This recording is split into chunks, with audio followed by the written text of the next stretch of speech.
Welcome back to the deep dive. So, this is that time of year, isn't it? The pressure to, I don't know, fundamentally change your entire life on a random Tuesday morning. Right, on January 1st. It becomes almost unbearable. We all feel it, that sudden need for this total reinvention. But, we all know how the story usually ends. And the data doesn't lie. I mean, the numbers we've been looking at are, frankly, they're brutal. How brutal. The research shows that something like 23% of people ditched their New Year's resolution by the end of the first week of January. The first week, so before the Christmas decorations are even down. Exactly. And by the end of the month, half of everyone who made a resolution has failed.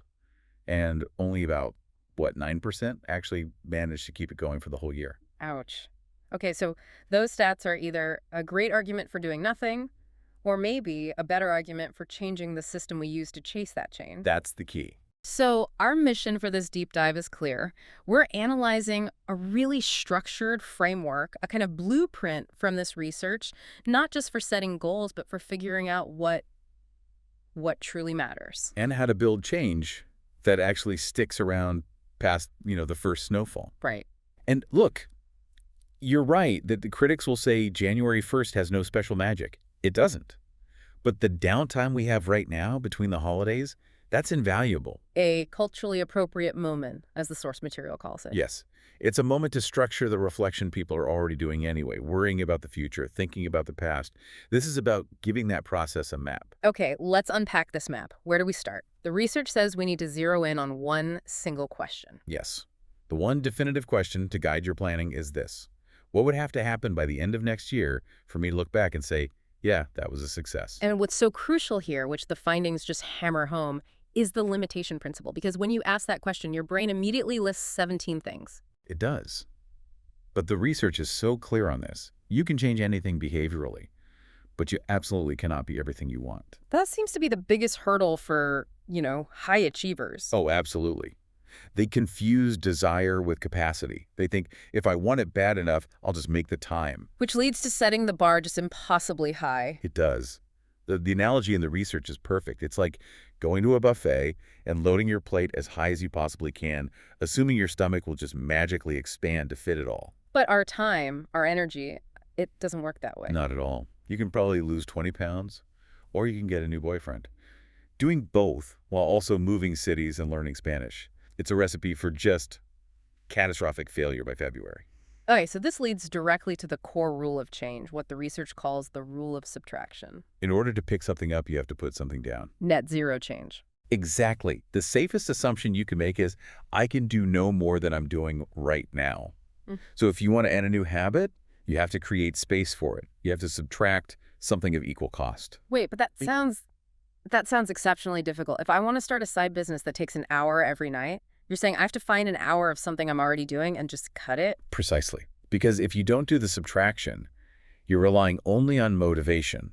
And motivation, as we know, is a fuel source you just don't control long term. It's not renewable. Not at all. You need a structural change. So for that side business, you have to cut the hour of Netflix or the hour of scrolling social media. Without that, the new habit is fighting your old life, and your old life will always win. That reframing it's a radical shift. It's not about aspirational adding, it's about realistic trade-offs. Yes. So to help clarify what to trade, what to subtract, our sources have some fantastic, if a little uncomfortable, tools. Yeah. Let's start with the one that uses future pain as leverage, the 85-year-old test.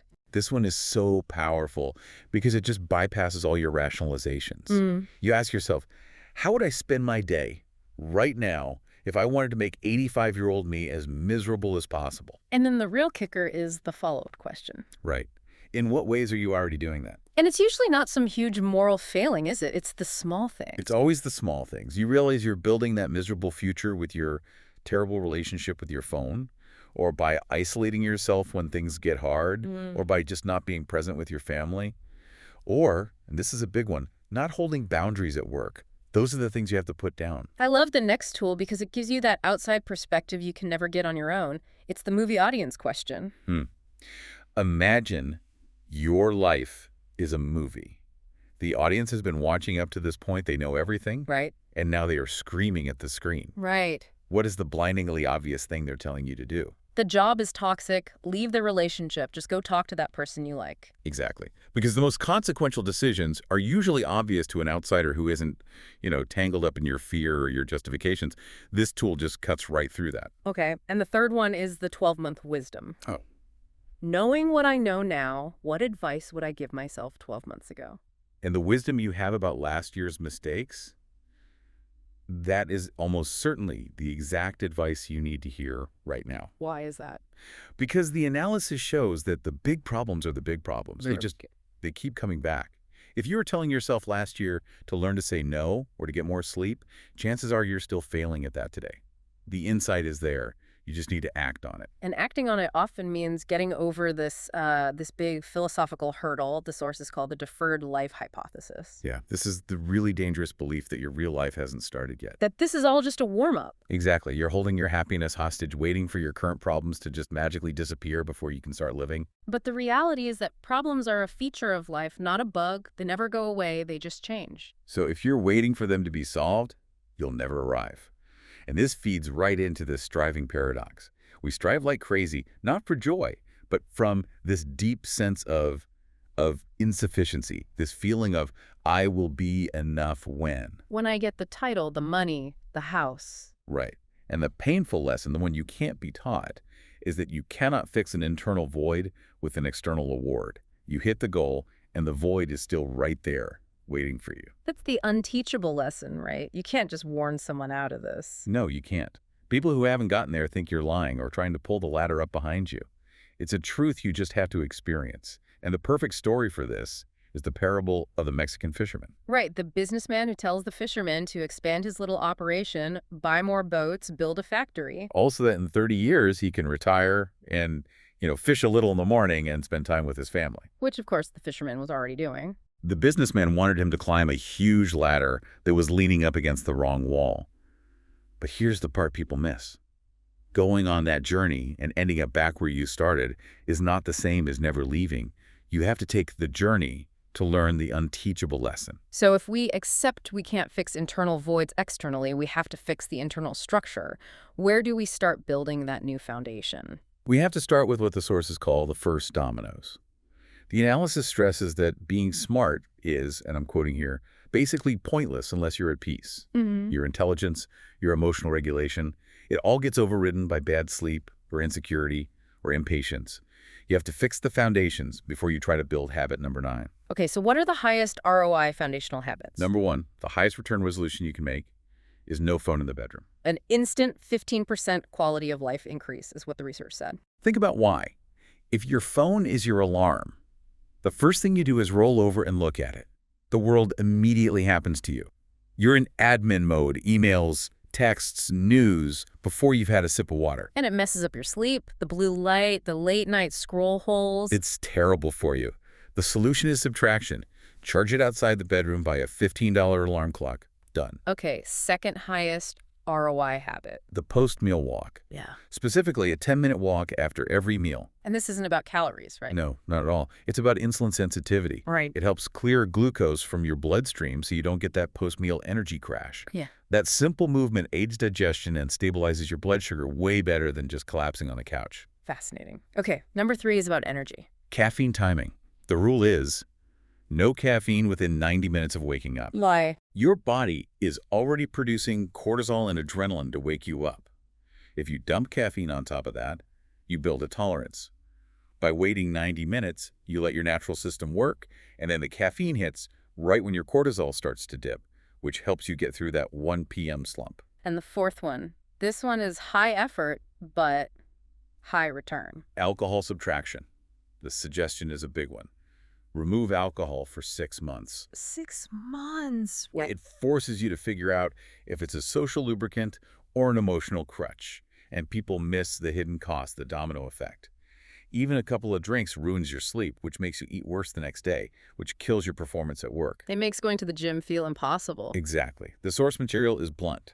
If you only like your friends when you're drinking, they're drinking partners, not friends. That really puts it in perspective. Now, once you pick these habits, the enemy isn't the difficulty, it's that all or nothing thinking. We have to fight that. That's why the best rule for habits is never miss 2 days in a row. 1 missed day is an error, 2 is a new habit. Precisely. A single missed day is life. It happens. 2 missed days is the start of a habit of failure. It allows for imperfection, but protects consistency. Let's also talk about something the sources call productivity dysmorphia. This is a painful one. It's the inability to see your own success. It sits at the intersection of burnout, imposter syndrome, and anxiety. And it creates productivity debt. Yes.